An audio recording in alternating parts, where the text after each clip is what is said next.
یہ بیت المقدس کا مسئلہ آپ کو سمجھنا اس لیے بھی ضروری ہے کہ آج پوری دنیا میں یہ ایک سب سے بڑا ایشو کیوں ہے۔ اس کی بنیاد یہ ہے کہ حضرت آدم علیہ السلام کے بعد سے وہ جگہ مقدس تھی، فرشتوں کی تعمیر کی ہوئی، لیکن جب حضرت داؤد علیہ السلام تشریف لائے تو آپ نے،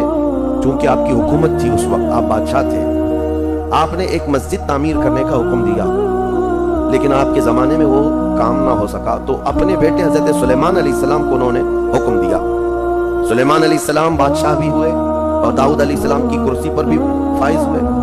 اور وہ نبی بھی تھے، رسول بھی تھے، امت بھی تھی آپ کی۔ اور سلیمان علیہ السلام کو تو اللہ تعالیٰ نے ایسی طاقت دی تھی کہ وہ ہواؤں پر بھی حکومت کرتے اور جنات پر بھی حکومت کرتے۔ تو سلیمان علیہ السلام نے کام شروع کیا۔ یہ وہ جگہ تھی جہاں موسیٰ علیہ السلام عبادت کیا کرتے تھے،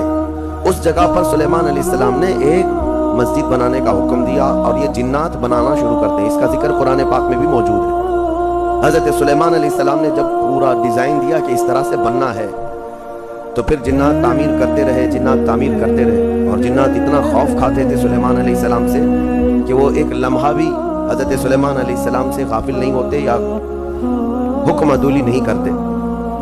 ہوا یہ کہ کام ابھی کمپلیٹ نہیں ہوا تھا کہ سلیمان علیہ السلام کا انتقال ہوا، تو جنات بھاگ جاتے،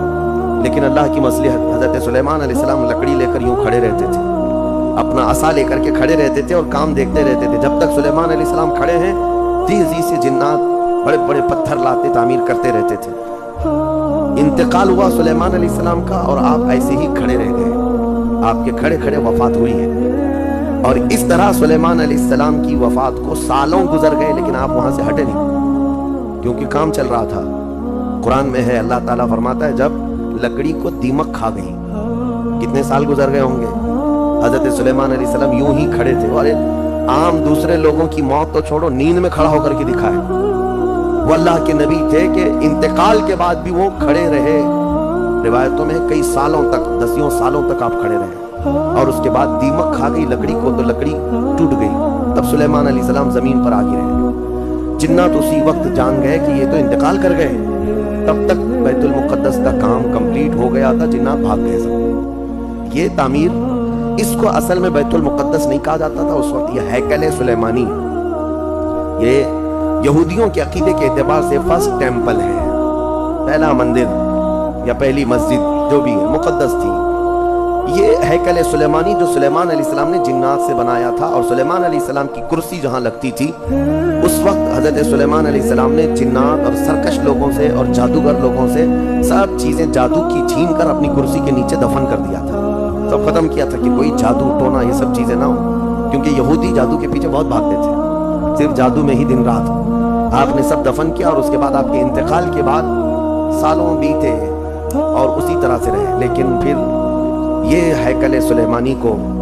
ایک بادشاہ آیا جو عراق کا رہنے والا تھا، اس کی یہودیوں سے دشمنی تھی، اس نے ایسا حملہ کیا کہ پورے ہیکل کو توڑ ڈالا، یعنی جو جنات کا بنایا ہوا تھا اس کو مکمل طور سے مسمار کر دیا، ایک دیوار باقی رہ گئی، ایک دیوار باقی رہ گئی، جہاں جا کر کے آج یہ یہودی روتے ہیں، دیواری گریا اس کو کہتے ہیں، وہ اس زمانے کی ایک باقی رہ گئی، باقی پورا ہیکل گرا دیا۔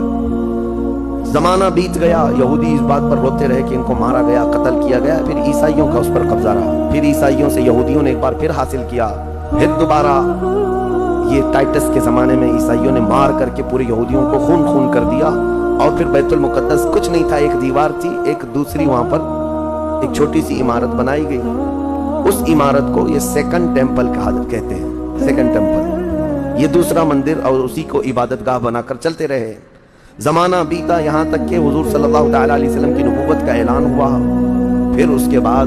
23 سال گزرے، پھر آپ کی وفات کے بعد صدیق اکبر کا زمانہ آیا، پھر سیدنا عمر فاروق کا زمانہ آیا۔ تقریباً یہ 26-28 ہجری کی بات ہے،